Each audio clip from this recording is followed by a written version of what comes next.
Scopley has handled the bugs correctly, at least for this week. Hulkbuster is coming, so are the new Bionic Avengers, but how necessary will they be? We got some Scourge ships, Thor milestones, and more in this edition of your Marvel Strike Force Weekly News Update. This week, I'm joined by my brother, MrHartgrave. And if you're ready for it, Hartgrave, tell him what to do, my brother. Let's go smash it! ValleyFlyin.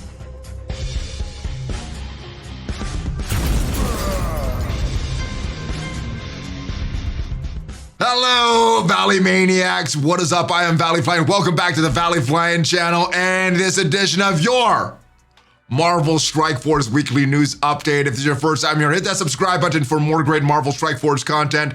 If you have already subscribed, welcome back. And if you're listening to the podcast version of this, hit that, give it a nice review on whatever platform you're listening to. There are timestamps down below because this is a longer video as usual. But I am joined by my brother from the dark side, MrHartgrave. How are you enjoying Marvel Strike Force this week, brother? I'm enjoying it right now, but I'm not looking forward to the end of Scourge and the beginning of blitzing. Oh, the blitzing. Now you calculated those blitz milestones for Thor.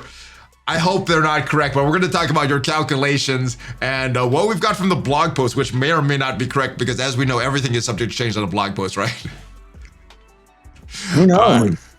It is. All right, let's talk about the good. Let's talk about good. There's been some good this week.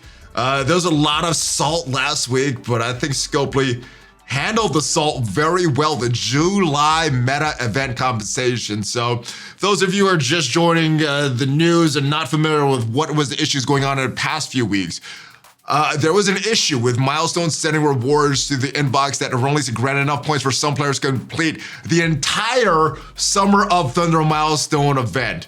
And they were trying to make things more equitable. It caused frustration. The solution, everybody that didn't originally get those 50,000 Mjolnir fragments got those Mjolnir fragments. This is what I got there in an inbox. And this doesn't look like much, but this was a lot of good stuff when you start to collect all those milestones. And then not only did they do that, they extended the milestones, not just to 50,000, but 100,000. So if we go in game right now, this is the old 50,000 milestones. We have to claim all that good stuff with those 50,000 Mjolnir fragments. But now we can claim it a second time, which is, I think, the only response that should have been done. I don't know why they didn't do this the original week, but I'm glad they get this response. What was your reaction when you saw that they were gonna give the milestones to everybody, like they should have in the first week? Well, I was upset.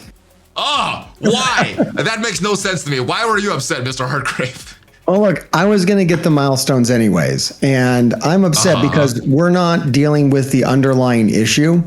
Let me just say, I think it's great. Everybody getting the milestones is great. That's fine. It's that should happen.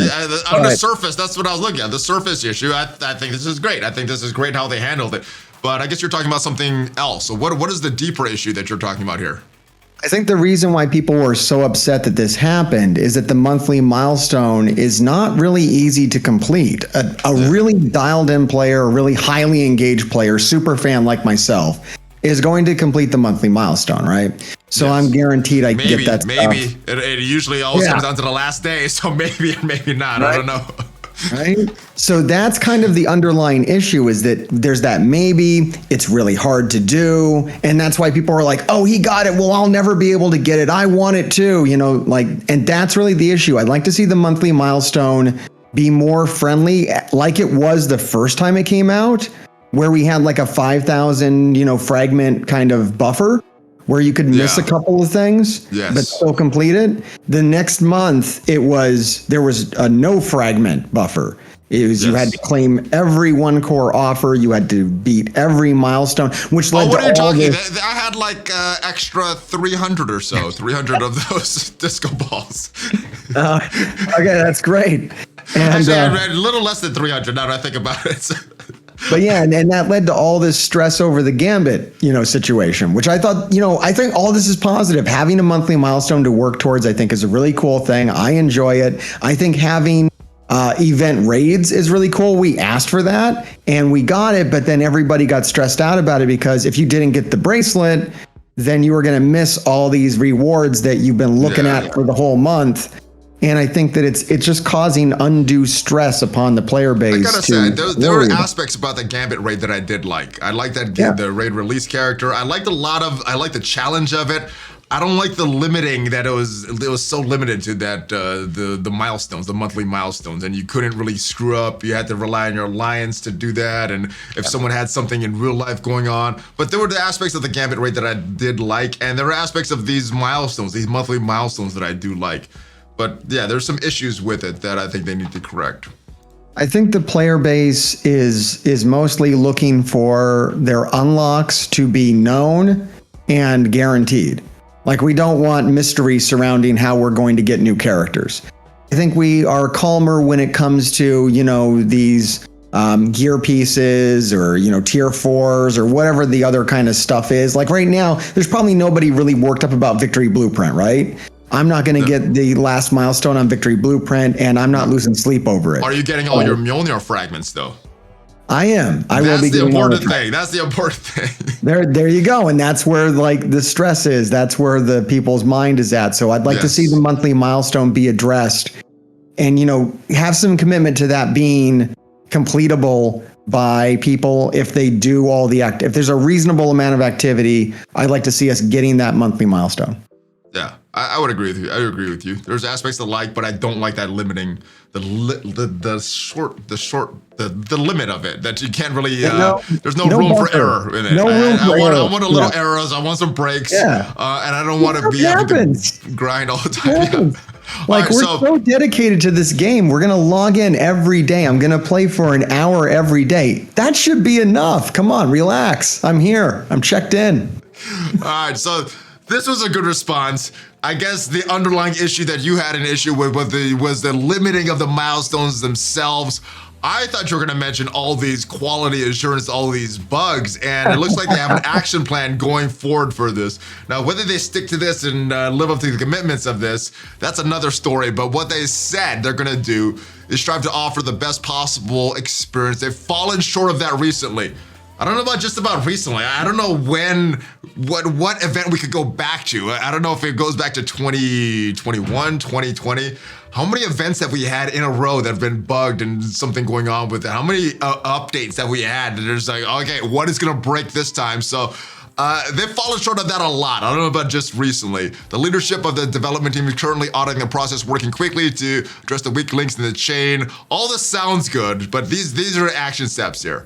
They're going to do improved testing requirements for quality assurance, longer lead times, and more rigor around data implementation. I think this longer lead times is what has been screwing up in the past. I think they've had some very, very quick deadlines that the team wasn't able to get all the bugs and everything out. And development of additional tools to mitigate errors. All this sounds good. What do you think is going to be the effect of this and the bugs in Marvel Strike Force, though, MrHartgrave?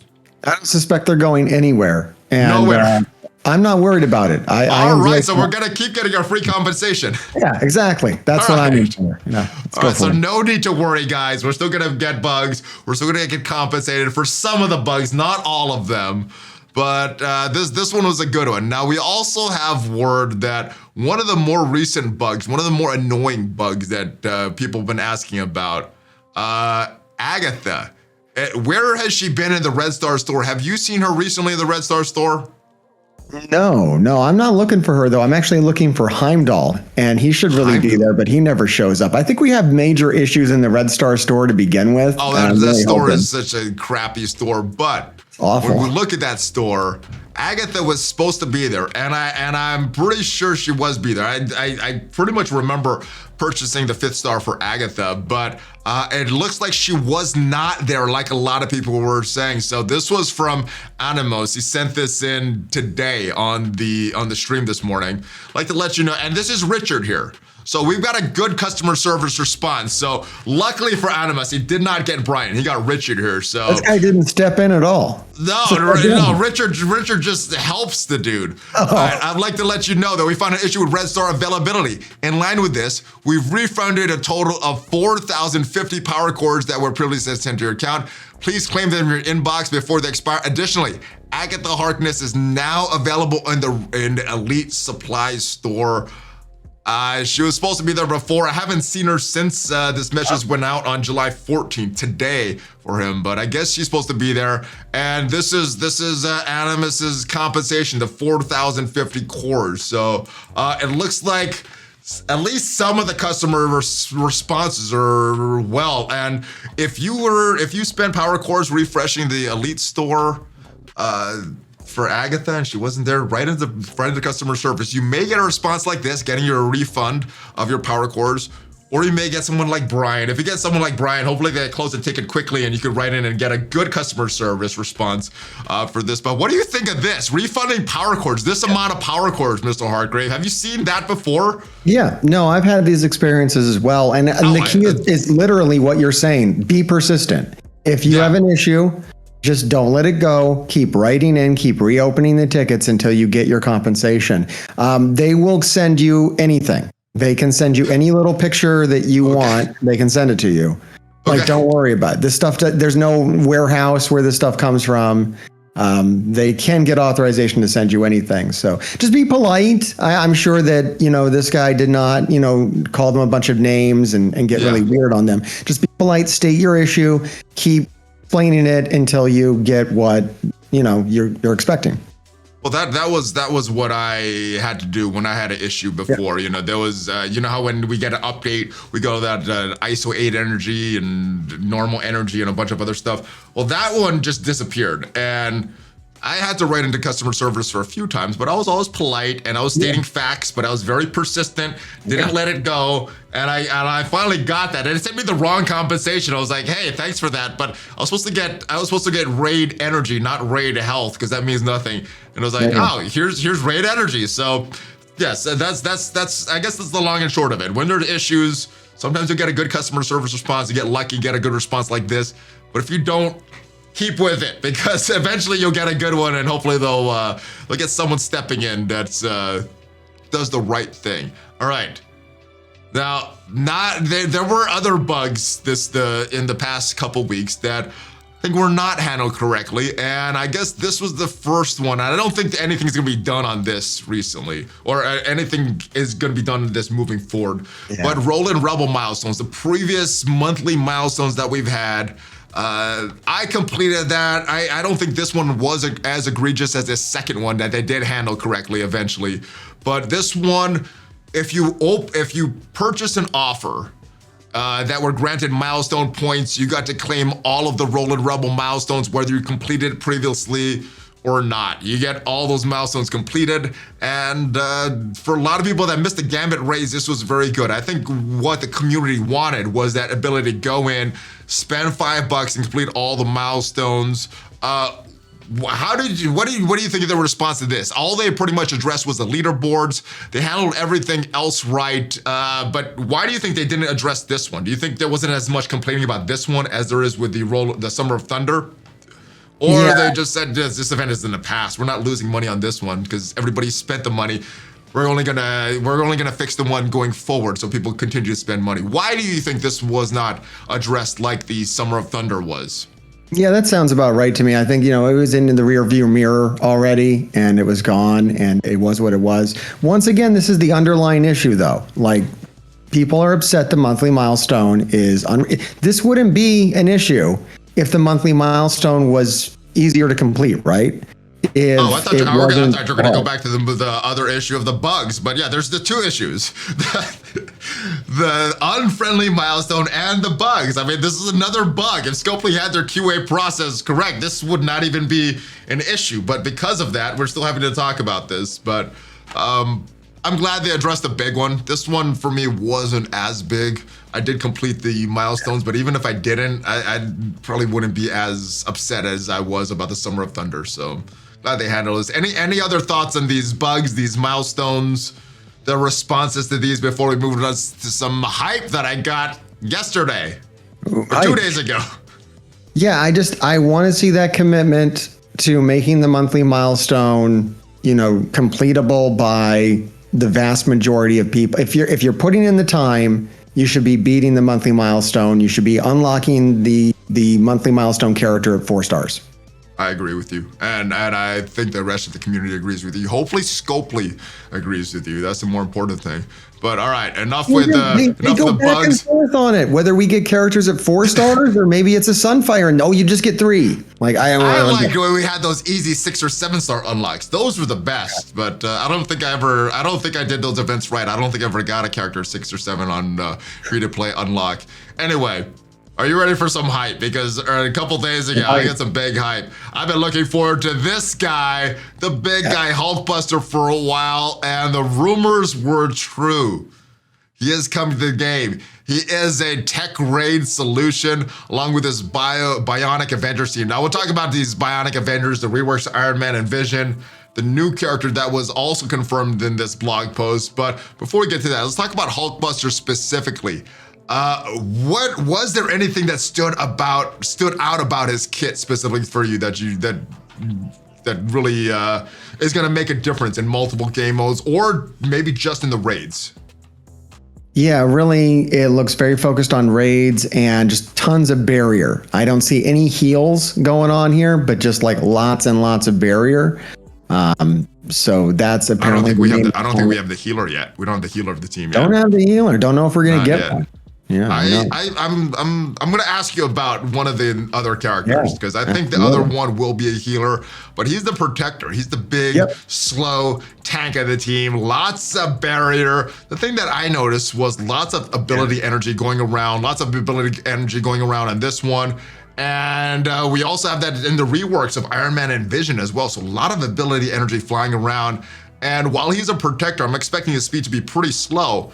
Whenever this character or a Bionic Avenger ally gains ability energy, he's gonna get 5% more speed bars. So I think that's gonna be happening a lot for this character. Yeah. Not sure how slow he is. It may not make a difference. 5% of his speed bar may be like, very low speed and filling it very slowly, but this could be pretty big if he has a fast enough speed. Do you think that will affect him, or is there anything else about his kit that stands out for you? Well, here's something interesting. So I do see in raids that he generates ability energy, but he doesn't generate ability energy outside of raids. That can actually be a positive thing in that, there it is up there. Generate 1 ability energy for all Bionic Avengers instead of... and this is also in the raids as well. The ability energy is also in the raids for his special and his ultimate. So yeah, but some of that doing that outside. Yeah, well, some of that is good. What I want to say about that is that might be good because for Scourge, as we know, there's a couple of Scourges that rely upon, and this is going to be a Scourge team.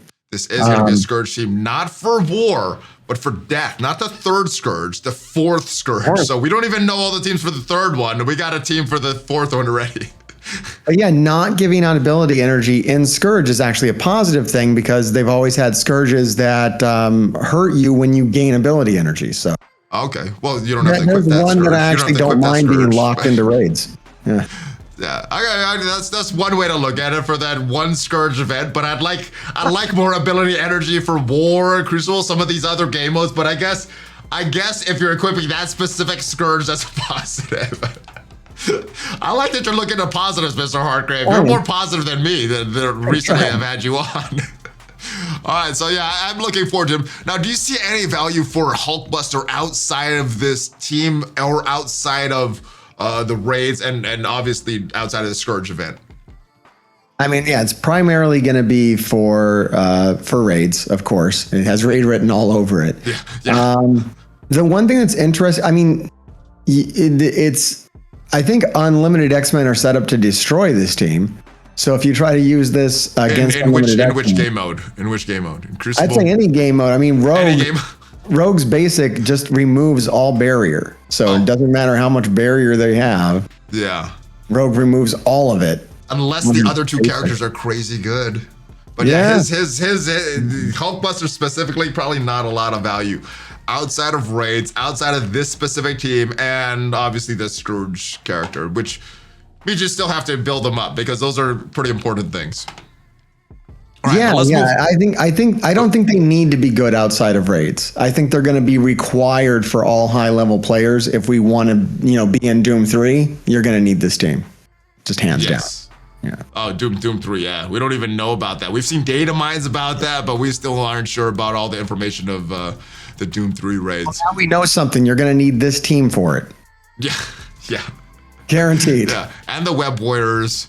I don't think the Secret Avengers are going to survive. I think they're going to get outshone by another team. But and there's already rumors of another mutant team coming. But we'll get to that. We'll get to all that.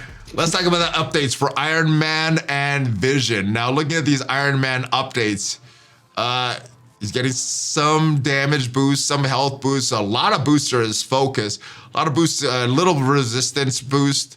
Yeah, so what I liked as far as his favorite move here, it's probably the ultimate here.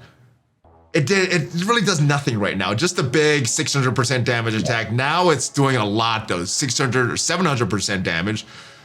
Ability energy, this isn't just raids, and then it raids more ability energy, and this cannot be blocked or thing. This is a big single target attack. What move stood out the most for you? Basic, special, or is it the passive?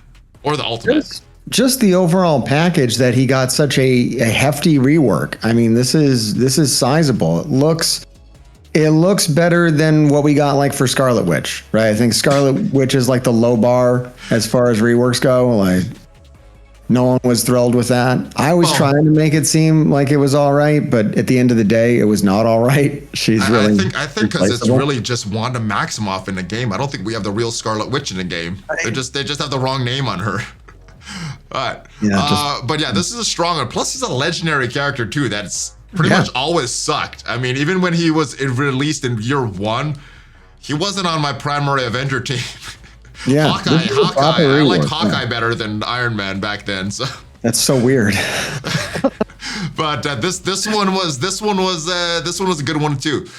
Getting more damage up from the 210 goes up to 300, but this one is big, prolonging the duration of all negative effects on each target by 1. That is like Scarlet Witch. It's like a better version of Scarlet Witch because you're getting damage and you're prolonging the negative effects. Everything too. Stun, blind, trauma, ability block. All of that stuff. And it's not like the Web Warriors that hit all the stuff except for these things. Yeah, it is all this stuff like the Scarlet Witch. And yes, so this could be nasty, especially in raids where if you get a blind or something. There's some abilities, there's some hybrid opportunities there with just extending trauma, extending stuns. Yeah, you're right. So that does give them value outside of this team and in other game modes as well. Let's move on to Vision though. Hey, here's something about Iron Man real quick. Let's stay with Iron Man. So yeah, the coolest thing about this Iron Man rework is that it made me right. So what I did is I was telling new players, MrHartgrave. I was telling new players to take Iron Man to go get Dr. Doom. Take him into Dark Dimension 4. I was absolutely 1000% correct. That is an expensive character. That's what, 90 teal pieces, dude. Right. That's even as a good character, I'm still like, oh, that's a lot of teal gear. Tier 15 for Dr. Doom. Not Dormammu, Dr. Doom. Oh, Doom. Okay, yeah, okay. My bad. Doom. Okay. All right, I can see that for Doom. Yeah, that's not a bad choice. Dark Dimension 4. Characters are really hard to get for new players, but Iron Man is not. Okay. His gear, you're gonna have to spend a lot of stuff on the gear, but outside of that, it's a little more farmable now. So yeah, I could support that recommendation. Gear tier 15. All right, Vision. One of the best plug-and-play characters in the game at one point, but has fallen off hard in the past few years. He's getting a base stat increase, 48% health, 43% damage, 30% armor. Focus goes up by 38%, and a huge 167% boost to his resistance. There's a bunch of mentions of the final character, Vivian Vision, or the fourth character. I think my favorite move of his is this ultimate, though. He's getting a big 300% damage, up from 250. Applying Blitz, and in raids, unfortunately, this is just in raids, reducing the speed bar of all enemies by 30%. That is big. That's like a Captain Sam type move there, or a Shang-Chi type move. Then more ability energy, and if he has 3 or more Bionic Avengers, this is unavoidable. Any moves stand out, or any rework moves of Vision stand out to you?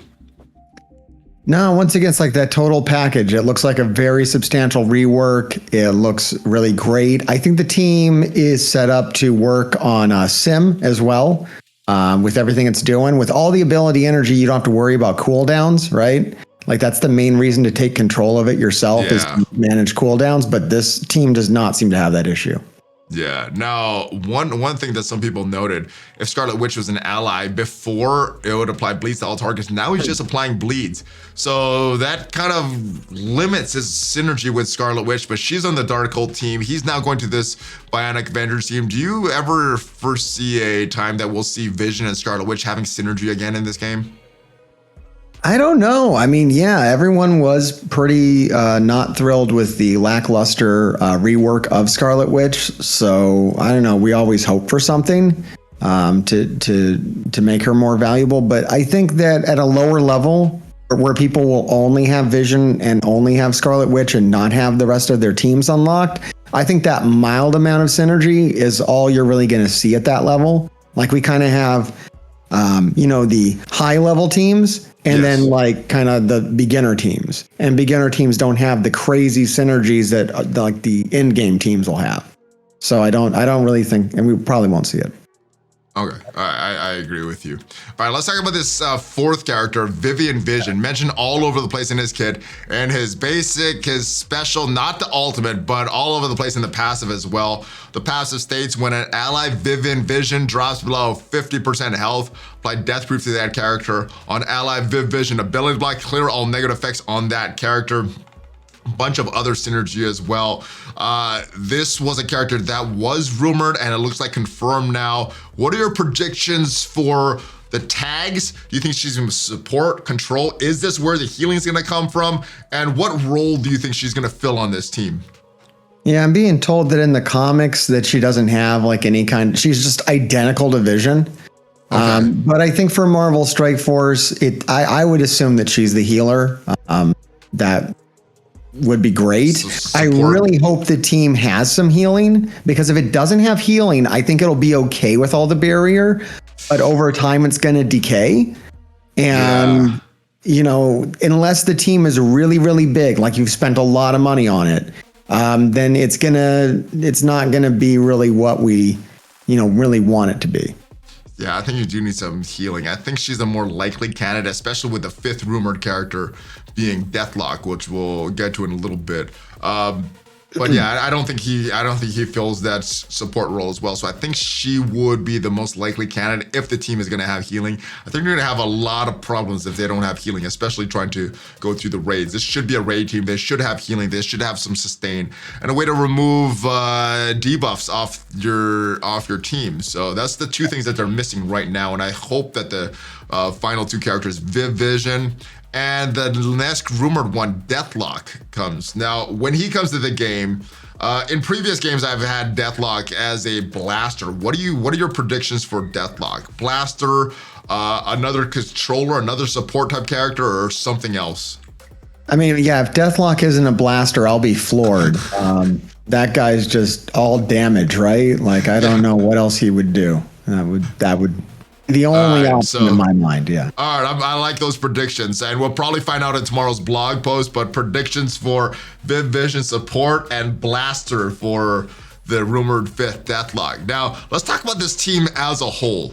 They're supposed to be a raid team. Do you see any value for this team outside of their Scourge requirement and outside of raids? Obviously, this team will probably be used in war, pretty decent in war. Do you think it's gonna be more offense or more defense team? I would say offense. It just strikes. I mean, that's what I say about everything, though. I don't really value defense at all. So I would go offense and war with it. Mainly because a lot of this stuff is locked behind raids. Like a lot of its sustain is locked behind raids. Yeah. So, if on war defense, it's going to get one win and then someone else is going to come in and, clean it up or whatever.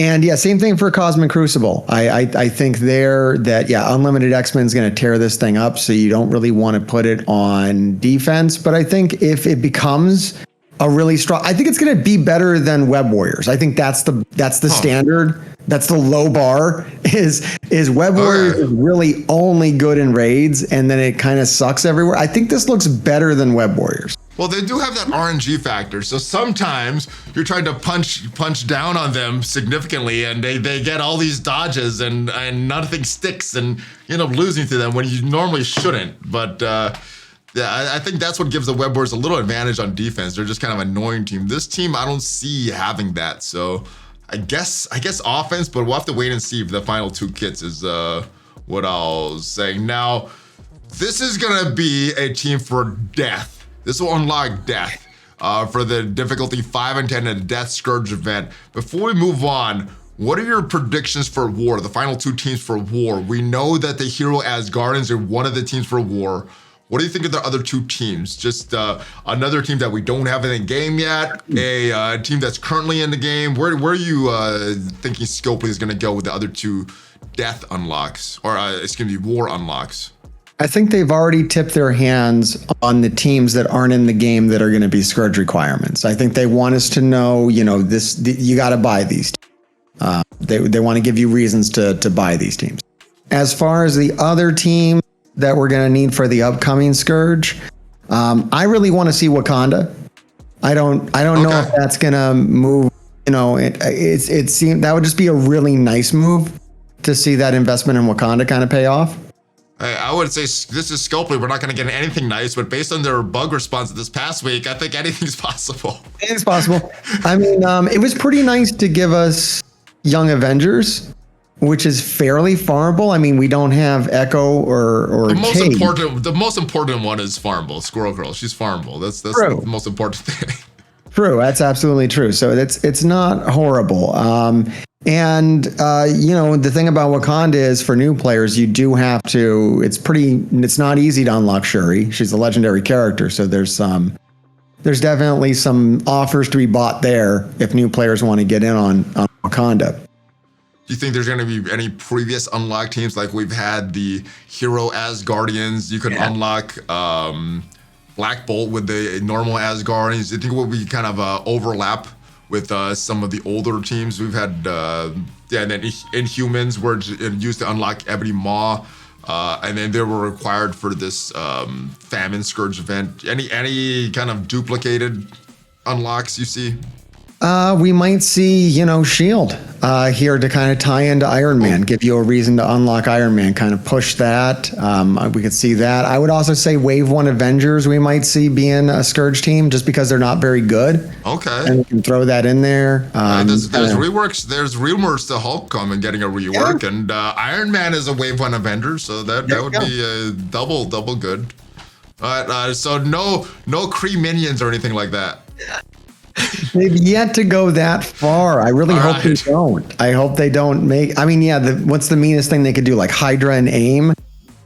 There you go. That would be AIM would be bad. They're like totally. Although scientists can bring characters back from the death, just like Nobu. And there is a city mystic section in the Cosmic Crucible now. So maybe Nobu and the rest of the hand are getting a rework that we've been hoping for so long.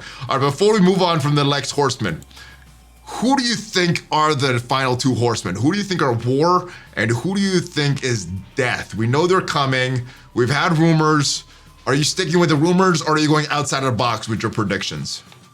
Let's go War. Let's go War are first. People saying War is going to be Red Hulk?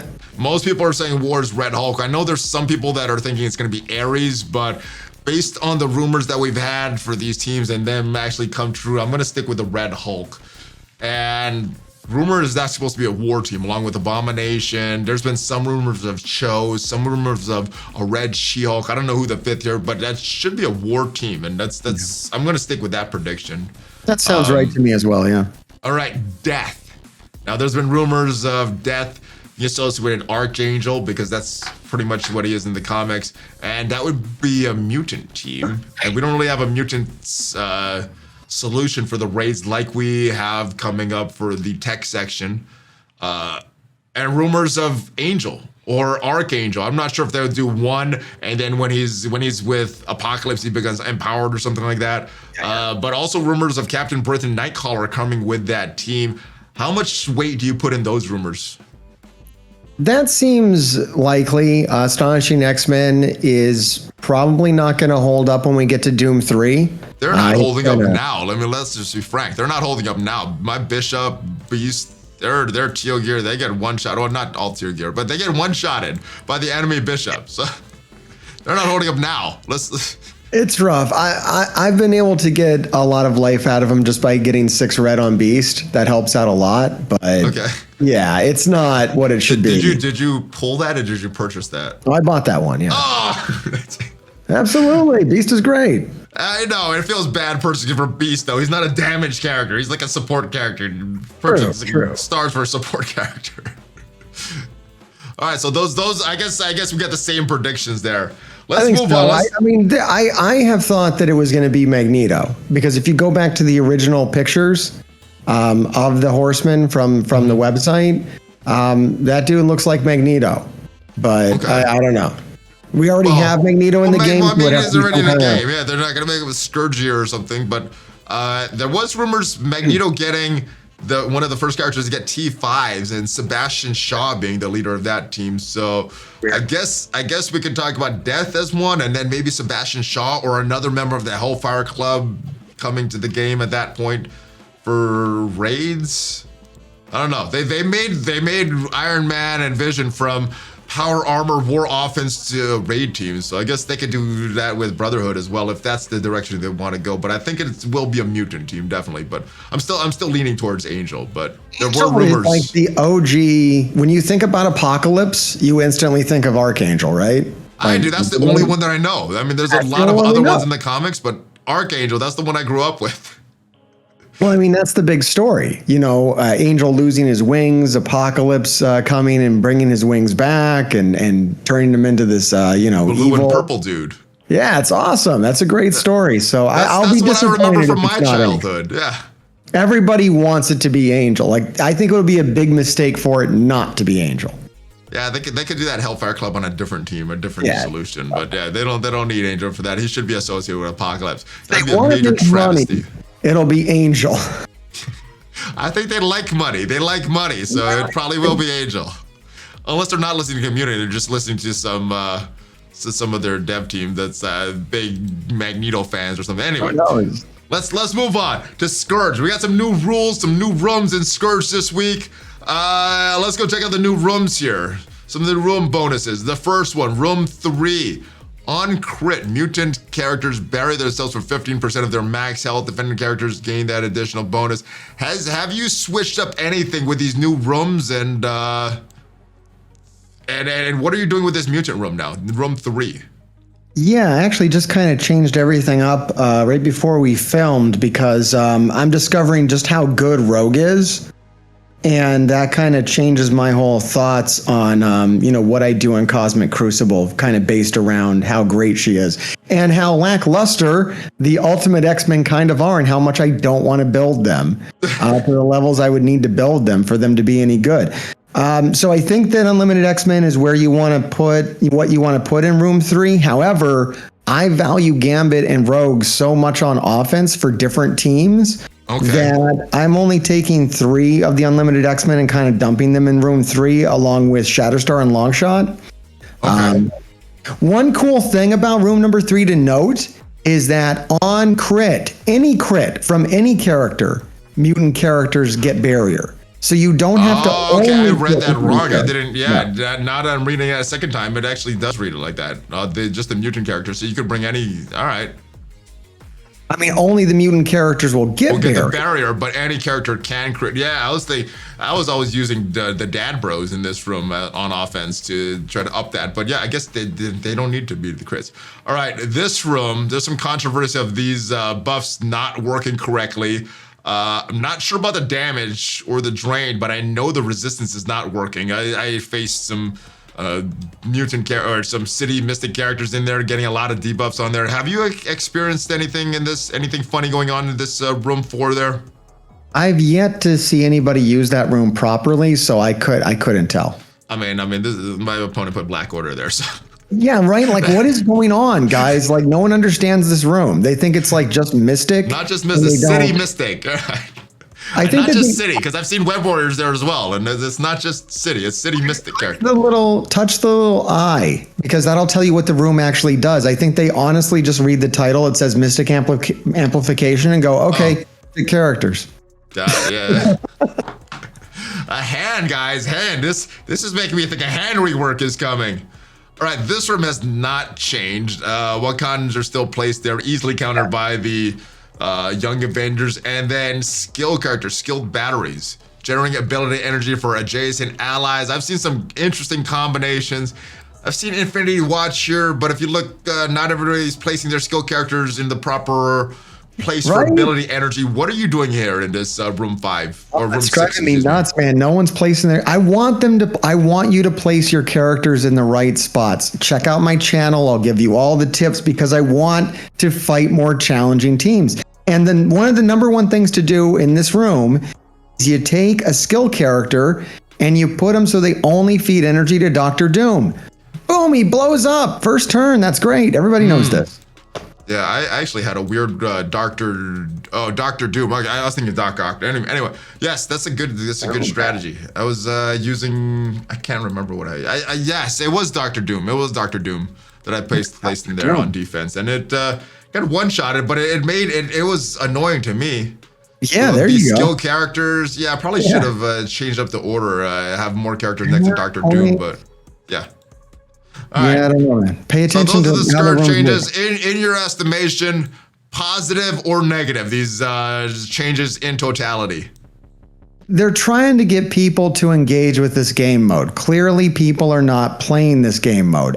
Even at my level, I had someone not attack me, which is like crazy. I'm up there. Yeah, I don't know where you're. Can you tell where you're at, like ranking? If you look at the bonuses and the what you get from it, you could kind of tell. But you got to go to a different chart and stuff. It's not super clear. If you look at your leaderboard and your rewards, you can kind of see what it is. But you have to go to the other chart that was on the blog post and stuff. Yeah, me and you are at the same level. So have you found people not setting their defenses, not attacking even at your level? People set their defenses, but obviously with the new room changes, not everybody is up to date on the new room things so far. So I have two of my 3 opponents didn't place them correctly, and one of them had some crazy defensive, like, oh my goodness, this is so rough. But yeah, so you know what these changes say to me though, Mr.HartGrave? What's that?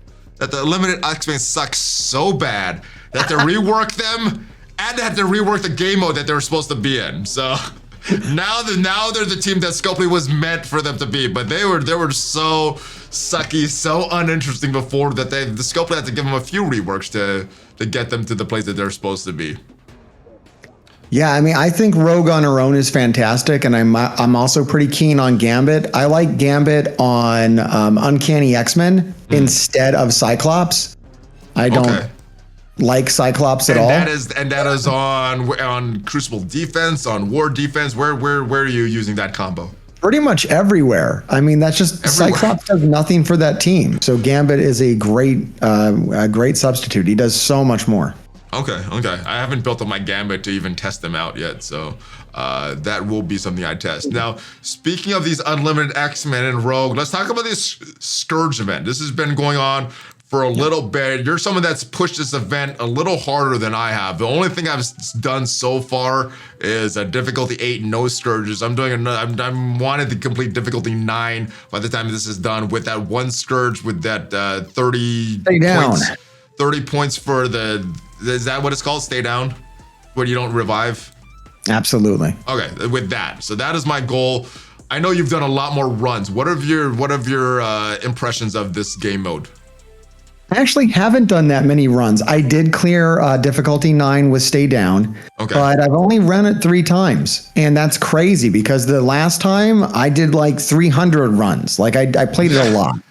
I ran a lot of runs too. I'm like, you know what? I'm going to do 1 or 2 like solid runs. I've done 2 easy runs, just difficulty 7, no Scourges. Like that is too easy. Did difficulty 8 with no Scourges. That was pretty easy as well. Now I'm gonna do like 1 or 2 like hard runs, and that's probably gonna be it for me.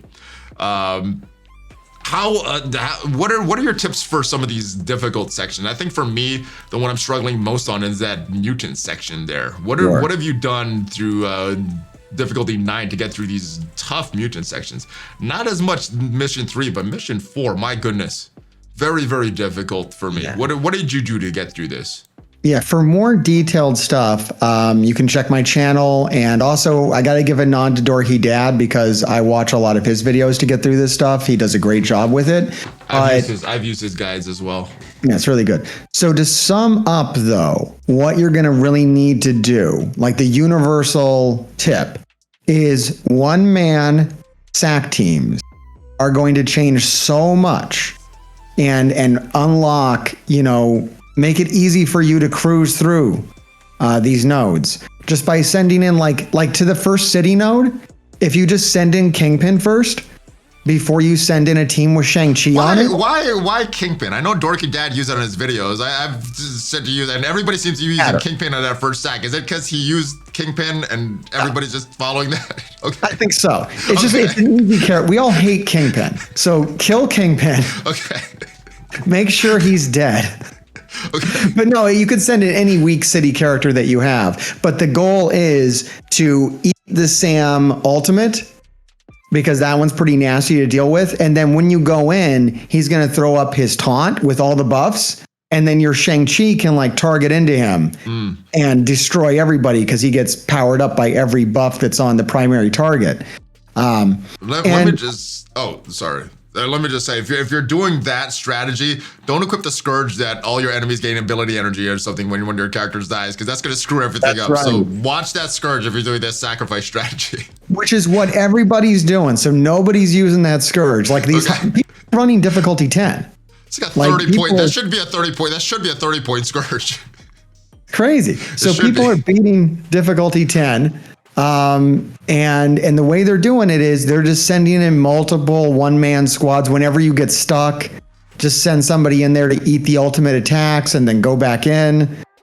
So it's a lot of that is kind of knowing what your best teams are and then using everything else to kind of sack out. Like node number 10, right, can be a really big problem because you start off with a fully charged up Icarus ready to ultimate attack you. Yes. But you just send in one character, like send in Quake, and she gets nuked by the ultimate attack, and now the node is like 1,000 times easier. Good point. So A-Force and Humans, very good for sacrificing, and then your Young Avengers are gonna do the real run. Miles, I think, works a little better on this run. America Chavez, or this mission, America Chavez on mission 10. Mission 5 is what I've done well with in the in my low-level runs.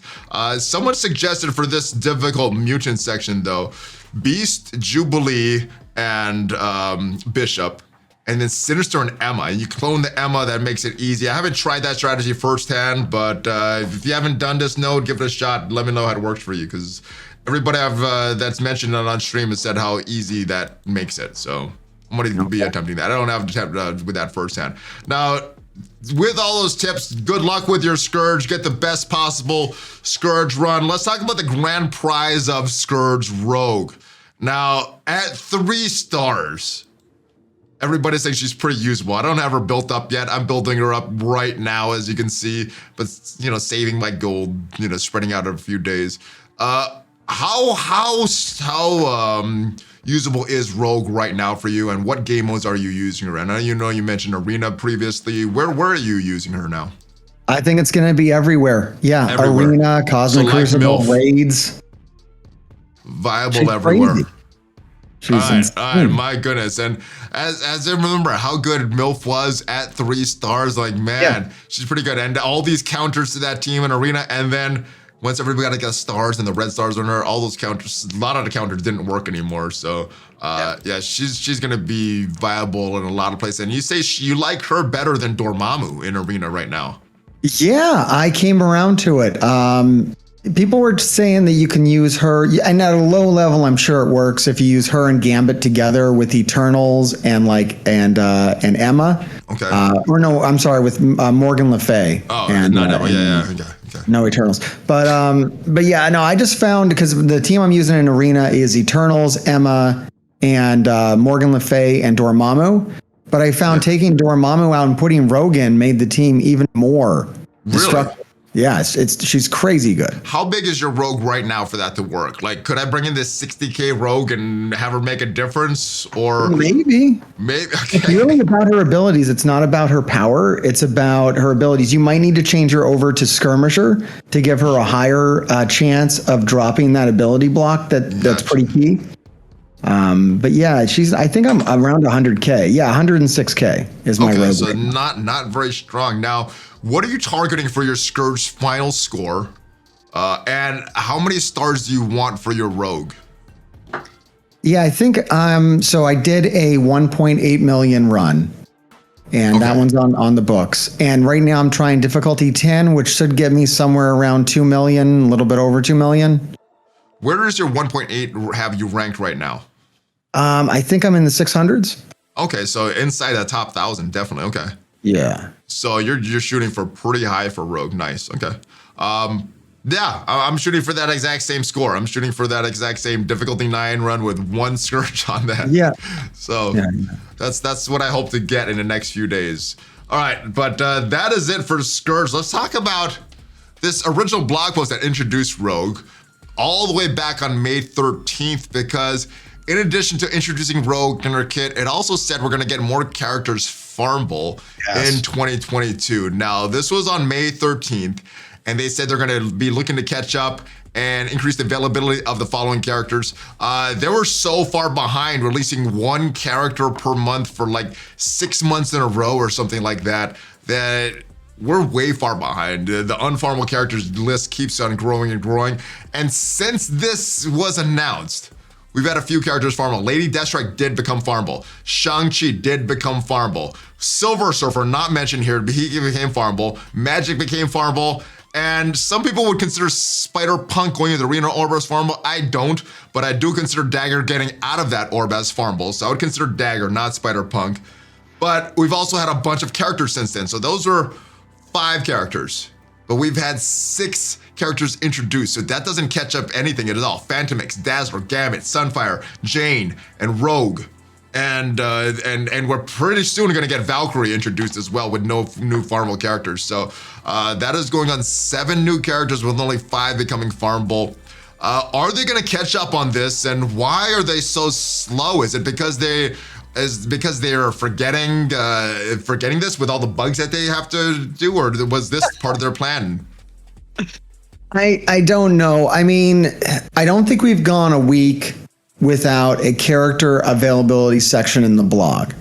So if they keep doing that, if every week they make a new character farmable, and I think maybe the next one might be Ghost Spider. I think you're giving a little too credit. There has been weeks that we haven't added characters availability. Like I said, we've only had 5 since May 13th. We're now on July 14th. 2 months later, we've had 5, and we've had almost, well, maybe today or tomorrow, 7 characters that are introduced to the game in that time. That is not catching up, in my opinion. Yeah, especially if you're not I mean, I would count Spider-Punk. That's not a good farm. If you count Spider-Punk, then you can't count Dazzler or Dagger. So it's still gonna be 5. Okay. It's still gonna be 5. It equals out. Yeah, that's fine. Yeah, I guess what we're looking for is a week where they put in 2 characters. Let's make Icarus and Cersei farmable at the same time. That'd be fantastic. They're really long overdue and really needed to be, in the game. Because I think new players or mid-game players, anyone that missed getting Icarus and Cersei, is at such a disadvantage. If we want to, I think the main thing that angered me about, if we go back to that compensation email, is that they called this a competitive game. And how can you call this a competitive game? If you missed Icarus and Cersei, how are you going to get them? And that's going to gate you out of so much content. It's actually absurd right now. It's super simple, MrHartgrave. You should know. You talk to Brian all the time. Spend your money. Get your credit card out. That is how you farm Icarus and Cersei. It's not the way I want to farm them. Man, I pulled a 7-star Icarus. My Icarus is still at 6 gold stars, so it means nothing. By the time I get him to 7 gold stars, he'll be out of the meta. I'm like, oh yes, I can really enjoy that 7 stars that I pulled. All right, but hopefully they'll make some of these other characters farmable for Scourge. I guess that's the bigger question. You know, there's characters that are important for Scourge that are not listed on here. Scarlet Spider, required for the Morgan Le Fay, those web wars. They don't work well without him. Echo, Kate, required for the Young Avengers. They don't, the unlock for Rogue doesn't work well against them. Will they make them farmable before the next Scourge, before they come around again? Because previously with Legendaries, they've had the legendary characters introduced and they become farmable before the legendary is introduced, or sometimes shortly after that. We don't have that with these Scourges. So they've gotten away from the trend. Do you think that Scarlet Spider, Echo, and Kate, the most important characters for Scourge, are going to become farmable before their Scourge events come back? Yeah, this is a big issue, and it's something that we need to hold them to because it's a commitment they made back years ago where they said, okay, we're going to do legendary releases, but we're going to make sure that all the characters you need to unlock them are farmable for the first time they come out. I'll have to go look. I don't remember them saying that, but that is something they should be doing. Yeah, they've done that for a while. Have been doing. So for years, that's what they had been doing. And even though it was sometimes it was as little as 5 days. Like literally they were farm. I think even sometimes 3 days. Like it was an absurd amount of time, but still they were farmable. And a lot of times they would skip the line. So they would make them farmable early, even past other characters, even if they were new characters. They were very committed to doing that for the community. And for some reason, when they switched over to Scourge, they're like, oh, we don't have to do that anymore. I honestly, I think it's the bugs. They've gotten so many bugs that they've had to handle and address. They couldn't get to their plan. So I think maybe if we finally get the QA that they've committed to in the most recent blog post, maybe we can kind of get the other things they committed to, but they're screwing up so much with these bugs that they have to go back and our damage control and never get their plan. So hopefully they're not just, forgetting stuff or worse, holding it back on purpose from us. All right, but with this thought, we did see a data mine back on the 16th of July that Ghost Spider would be farmable in Doom 4.9. This never came around. Symbiote Spider-Man was supposed to go to the War Store. What do you think happened to this? Obviously with data mines, all the stuff could change. This obviously did, and this didn't happen. But what do you think happened with this? I don't know. I'm hoping that, tomorrow, it's Thursday today, blog comes out tomorrow. I'm hoping she'll be be coming to the node next week. I hope so as well. All right, moving on. We have something coming this week. Coming tomorrow is a Summer of Thunder event for Space Viking. We're getting the Interstellar Longship Milestone, and this is one I know you're looking forward to. We have to battle in arena and win in Blitz to earn progress through the 7-day milestone. Now, some of these don't exactly add up. It says you're supposed to unlock the costume here. That is not in this one, so I'm not sure if these points will add up. And then this is where you're actually unlocking a costume, but there's no mention of that. So there's some errors with this. So that's why I haven't really calculated all how many runs, how many blitzes you have to do, but you have. You said it's going to require a lot of blitzing to complete this milestone. How many rotations do we need per day to complete this? All right. So when I first did my math on this, I got it wrong famously, and then I went on a tirade about it, and then I posted that tirade to YouTube because I have no shame. Okay. But however, I have fixed the math now, so I have the actual numbers for you. It's still not good. And that's why I posted, what I did to YouTube, because it's still like my anger was genuine. This is not good. It's not as bad as Goblin I'll be Queen. angry on Saturday when these go live, and it's really bad because obviously this is wrong. There's some errors in this blog post right now that we saw on day one. Yeah, I was confused, but I think I had reason to because none of this makes any sense. So the first problem we have is that they spent a whole week editing this blog and translating different languages. I don't want to, it's so much better than what we used to get. At least we do get the numbers now, but oh my God. So the first problem we have here is that they're requiring arena wins. Now, I don't know what your arena is like, but mine is not the easiest to get wins in. So normally that is just arena attacks. And even there in the wording, it says battle in arena and win in blitz. So the wording above, but it also says you're going to get the Thor's costume here, and that's obviously not the case. So who knows? Who knows what this is going to be? My math assumes that you get 5 arena wins a day. Oh, And if you get 5, oh my goodness. yeah. What And I arena don't know shard are if you you're in? I don't know if you're going to get that. I don't know. All right. For pretty cheap, you can do 7 arena battles a day. How many of those you win, I don't know. But the main bulk of the points is going to come from blitzing. And my math is assuming that you get 40 wins 8 times a day. Oh my goodness. Now, if you do both of those things... That's very little room for error, Scopley. Come on. All right, well, the good news is, I guess, is if you do both of those things, you need 58,000 points total. You will get around 78,000 points.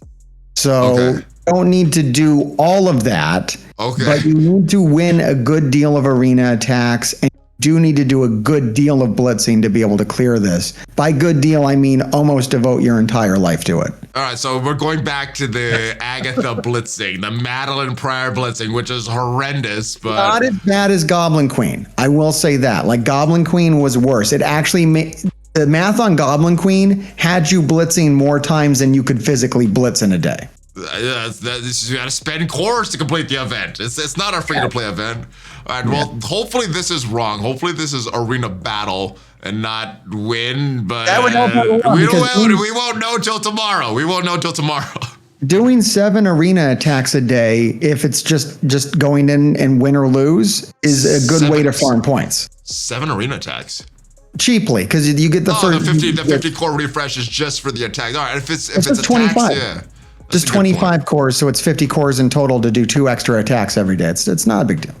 All right, so this is the big one here, but it looks like the lines of lightning is where you're getting all the good stuff. At least according to the blog post, if it's correct, this is where you're actually gonna get the Space Viking or the Thor cool costume there.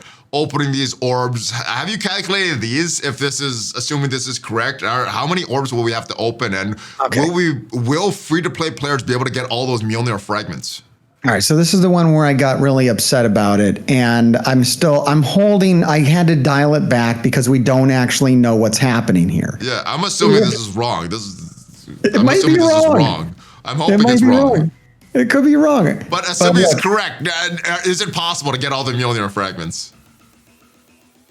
Looking at what is just written here in the blog, no. But we don't know how many days this web milestone runs for, or how many times it runs for. If that only runs once, then no, we cannot get the costume free to play. Okay, do you think this is going to be a daily thing? If it runs daily, then we're good. We're good, okay. I hope it's daily. We'll find out tomorrow. We'll find out tomorrow because everything in this blog post is subject to change. All right. Yeah. We got a Rumble Blitz coming today. How excited for this new Rumble Blitz are you?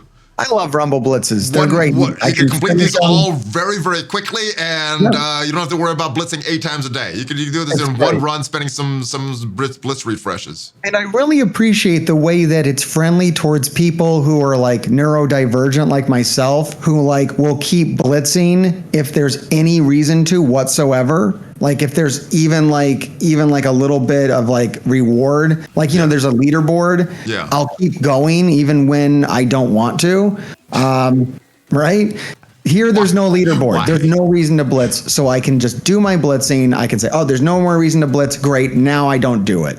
Yeah, I love these Rumble Blitzes. I love how friendly they are. One rotation, I'm done. Not as looking forward to this, but if it's only once a month or something like that, I guess it's not the worst thing, but I love these Rumble Blitzes. All right, another good thing that we got announced is we have training mats. We have more training mats coming tomorrow. Back to Boot Camp is coming back. How short of training mats are you, or is gold your bottleneck, or is it something else? Because everybody got bottlenecks in this game. Yeah, training mats is becoming my problem. I've been good on it for a while, but the more I kind of dip into, I have a massive supply of gold, but the more I kind of use it, the more my training mats just are non-existent. So it's becoming an issue, and we need, it seems like maybe we should get some adjustment, especially with level 90 requiring so many training mats. We probably need some kind of adjustment to that economy. Yeah, I'm always out of training mats. And if you look at my gold in the game right now, a little over 5 million gold, 243 gold orbs that I really don't need right now because this go. number Hey. doesn't drop My too God. much. But training mats, I'm always out. So What happened, Val? How'd you get so many gold orbs? You start spending 1 million a day? I've been spending more since the Scourge happened, so I don't know. I stocked up a lot in Dark Dimension and never really needed to open them. So Wow, yeah, man, gold is you're not an issue for me. It's training mats. I think it's becoming less of an issue for everybody, and I think we're moving on to training mats. But when level 90 was introduced, they addressed gold in so many places and addressed nothing. And or I guess they upped the training mats in some of the nodes, but not all of them. You know, that's what everybody was screaming about. They were more gold, more gold, more gold, and they said, "Okay, sure, more gold, more gold, more gold." Training mats. I was not screaming about gold. I was screaming about training mats for years now. So I think that we might need. Help me out, Scopley. You helped out the people that need gold. Help out the people that need training mats as well. Come on. There you go. There you go. I mean, they actually hurt us by removing the Kingpin orb. The Kingpin orb was actually a great supply of training mats. But you could buy training mats now for 500 new credits every day. I guess so. Yeah. That's not as good. Are you ready for some data mines? Let's do it. All right, we got some new data mines. The new Mojo's Mayhem that's coming is Ghost Spider. But the new Strike Pass that is coming, at least according to data mines, is Dr. Voodoo. Is this something that's enticing you to buy? Because with the Battle Pass, the Mojo's Pass, there are better rewards there. But you gotta blitz, you gotta do RTA. With this strike pass, we're just normal strike pass. You just gotta do your daily things and then you get the milestones. What is more appealing to you? Obviously, the characters are important, but is it the strike pass or the battle pass right now? I don't buy either of them. I haven't in a long time. They're just, I view them as useless. And Dr. Voodoo, I'm sitting like 200 shards away from his next star, so it won't even help me if I buy it. They have to put more shards. So they used to do 50 free and then 50 for the paid. They used to give 100 before this. What do you think is how many are they gonna give in season 18 for Dr. Voodoo? They should double. Be 40 total? Is it gonna be less? Yeah, I don't know, but they really need to double it. If they want people like me to consider buying this kind of stuff, if you doubled it, at least then I could consider it. Like, I don't need another star on Dr. Voodoo though. That's not a thing. I'd like another star on Dr. Voodoo. I don't know if it's nice. $20 for me. All right. Moving on to the next data mine we got, and we've got a bunch of them. Some of them are in the game though, but it looks from this that Valkyrie, the Handmaid of Death, her event is starting on July 23rd. So get your party animal traits ready for that. Usually those events are pretty easy to accomplish. So if her event starts on July 23rd, which is next week Saturday, and I don't know how accurate that is. I don't know how many events start on Saturdays, but if this is accurate, when are you expecting to see Valkyrie in the store? When is she going to be purchasable? Oh, I think usually a week or two before, right? So this week would be the week before. Okay. So do you think tomorrow, today, maybe Saturday, if this is accurate? They could drop it today. That's anything. I don't know. Well, right now we're doing red stars for unlimited X-Men, so it's going to have to be next week. Oh, true. I didn't even think about the red stars. Yes, I was just looking at this event date. Yeah. All right. So unless they end it early, do they have a deadline time that the red stars for the unlimited X-Men end? Did they say when those are ending? They usually give them like a week. They usually give it a week. They usually give them a week, but they didn't say when it's ending, so they can end it today technically, right? Or actually, they usually send in-game mail, so probably not today. Maybe tomorrow, maybe Saturday, maybe Sunday. They have done character releases on Sunday before. It's weird. That's weird. It is. I didn't actually notice the party animal trait is in the game right now. It is. It is. Are you ready to get party animal when this event starts? Yeah, this is not going to be hard at all. We have Squirrel Girl, Jubilee, and Beast. Like, this is going to be insane. Easy mode. Yeah, this is. Well, for longer time players, they're all easy. You know, we just put auto. Yeah.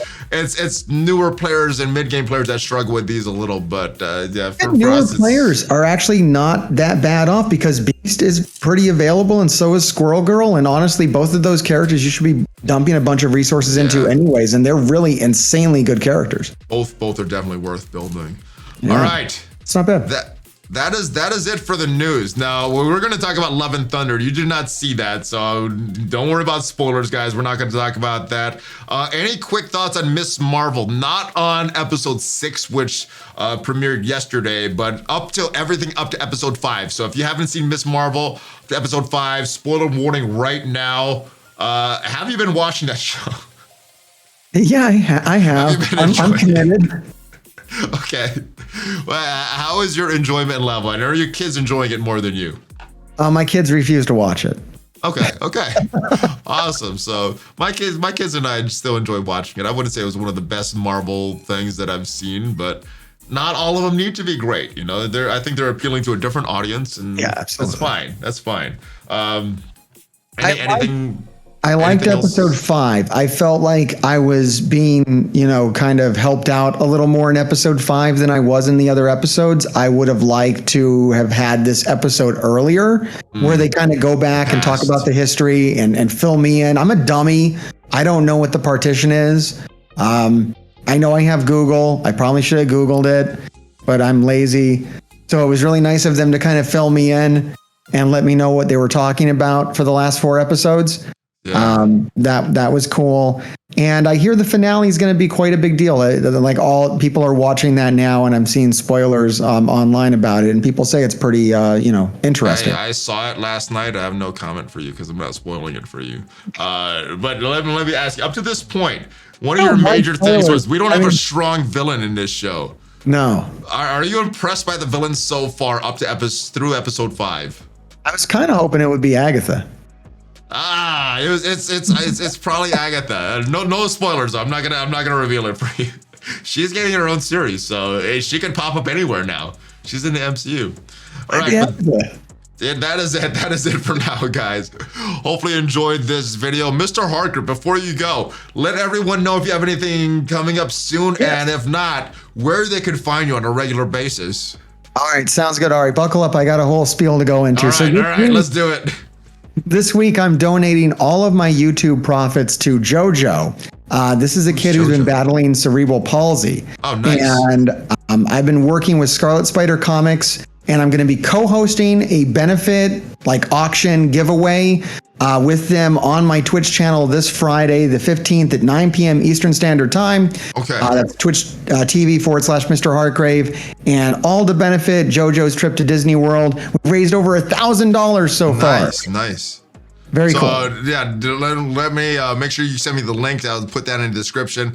Check out that stream. It supports a good cause. And I don't know if you're on Twitter, but if you are on Twitter, tweet it out and I'll retweet that. Make sure you tag me so I know.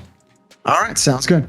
All right, well, that is it, guys. Hopefully you enjoyed this video. If you did, hit that subscribe button because we do Marvel Strike Force weekly news updates every single week on this channel, along with a whole host of a lot of other content about Marvel Strike Force.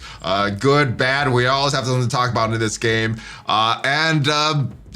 If hit that notification bell so you know as soon as a new video goes up. Check me out on Twitter. That is where I do a lot of quicker responses. Like when a one core offer pops in the store, you will see it there first, guys. So make sure you follow me on Twitter for all of that. And I will see you guys next time. Have a great rest of your day. Hit that subscribe button. If you're listening to the podcast version of this, give it a nice 5-star review on whatever platform. And yes, MrHartgrave, are you ready for that Hulk fist pump? All right, here it is. Hulk fist pump, ValleyFlyin, and MrHartgrave out. Have a great rest of your day, guys.